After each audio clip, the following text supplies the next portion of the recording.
দীর্ঘ প্রায় ১.৫ যুগের নির্বাসিত জীবন শেষে দেশে ফিরে বিএনপির রাজনীতিতে নতুন মাত্রা যোগ করেছেন দলটির চেয়ারম্যান তারেক রহমান। স্বদেশ প্রত্যাবর্তনের ১ মাসের মধ্যেই তার আচরণ, বক্তব্য ও প্রচারণা কৌশলে দৃশ্যমান পরিবর্তন রাজনৈতিক অঙ্গনে আলোচনার জন্ম দিয়েছে। বিএনপি নেতারা বলছেন, তিনি শুধু রাজনীতিতে নয়, নীতি নির্ধারণেও ইতিবাচক পরিবর্তন আনতে চান।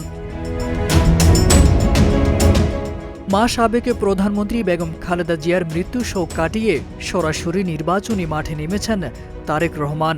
সাদামাটা উপস্থিতি, তৃণমূল ভিত্তিক গণসংযোগ এবং তরুণদের সঙ্গে সরাসরি সংলাপ, সব মিলিয়ে তারেক রহমানকে দেখা যাচ্ছে এক ভিন্ন রূপে। মাঠের সমাবেশের পাশাপাশি ডিজিটাল ও সামাজিক যোগাযোগ মাধ্যমে সক্রিয় উপস্থিতি তার প্রচারণায় আধুনিকতার ছোঁয়া এনেছে। নির্বাচনী প্রচারণায় তিনি পলিসি বেসড রাজনীতির উপর জোর দিচ্ছেন।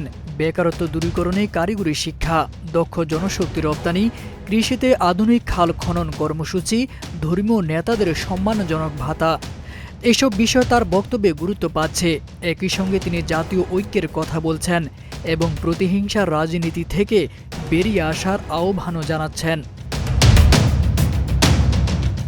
প্রচার অভিযানে নতুনত্ব হিসেবে আধুনিক নিরাপত্তা সম্পন্ন যান, ডিজিটাল স্ক্রিন, লাইভ সম্প্রচার এবং তরুণদের জন্য অনলাইন প্রতিযোগিতার আয়োজন করা হয়েছে।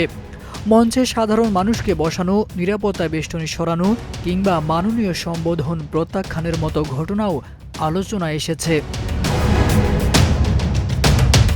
রাজনৈতিক বিশ্লেষকদের মতে তারেক রহমান নিজেকে একজন পরিপক্ক ও জনগণ বান্ধব নেতৃত্ব হিসেবে উপস্থাপন করতে চাইছেন। তবে এই পরিবর্তন কতটা টেকসই হবে তা নির্ভর করবে দলীয় নেতাকর্মীদের ভূমিকা ও সাধারণ মানুষের গ্রহণযোগ্যতার উপর। আসছে সামনে ১২ ফেব্রুয়ারি নির্বাচন। এই নতুন ধারার রাজনীতি বিএনপির জন্য কতটা জনসমর্থন আনতে পারে সেটি এখন দেখার বিষয়। তারেক আজিজ খান, প্রজন্ম ২৪।